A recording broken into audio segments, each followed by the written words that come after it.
is which side's going to be the mouthpiece. Oh yeah, that's right. I tend to like to put the most dramatic wood at the mouthpiece because of the shoulder. Exactly. The changes and slopes. It just shows it off. So I'm kind of thinking, I'm feeling like maybe this side. Yes. What you think? I feel like that's shoulder material right there, right?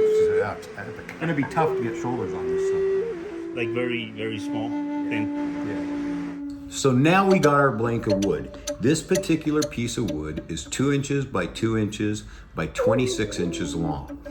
And the first thing that we need to do with this piece of wood is we need to turn it down so that it will fit inside the spindle of the lathe so that it can be held by the lathe properly for boring.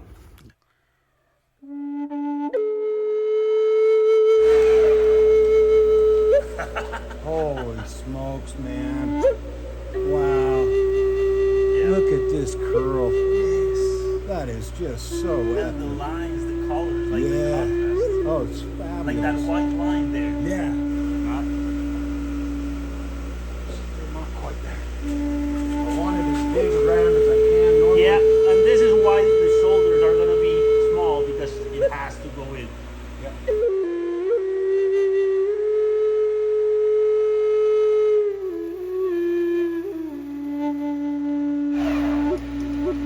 Wow. So dramatic.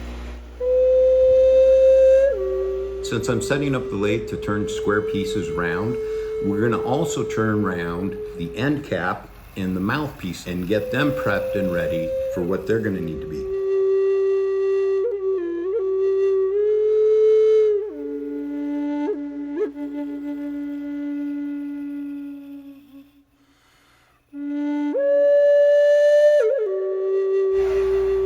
Dusty, huh?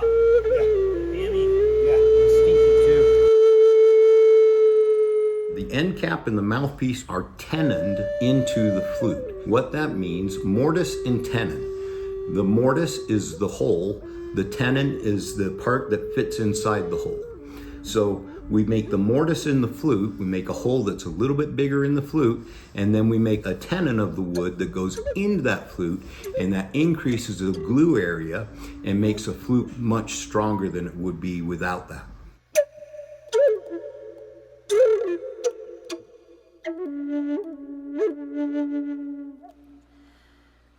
Boring the flutes is one of the trickiest things there is. You're boring a really long hole that is what we call a blind hole. You're not going all the way through the wood. And what that means is you can't get concentric on the hole on both sides. And so if you don't bore straight, your hole may go even right out the side of a flute, which has happened. This last year, I came up with a different way of boring. Incidentally, it happens to be a whole lot simpler than the previous method, and we're able to get a really good straight bore. You gotta feel the way through the wood. As you see me rotating the handle on that, I'm actually feeling the pressure of the wood through the handle and feeling how it's actually cutting. It's a very active process. In some woods, I can tell I need to speed up. In some woods, I can tell I need to slow down. And also the bit can get vibrating. And if it vibrates, then it's going to make that hole bigger than it should be, and that's going to screw the flute up. So we got some techniques, which is simply a neoprene mat that we put around the bit and just hold the bit gently to keep it from vibrating.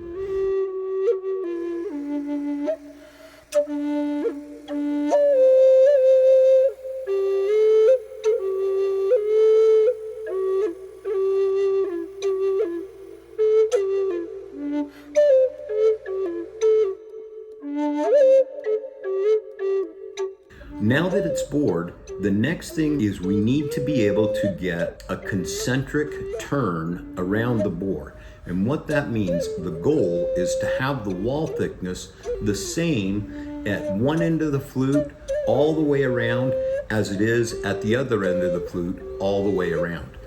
And that can be tricky, but as you saw when I was boring this blank, it went very smooth. And because of that, I know that the bore is straight. And now, since it's a straight bore, I'm going to turn down just the very end of the flute here so that we have a really good place to grab a hold of the flute to turn the rest of it down.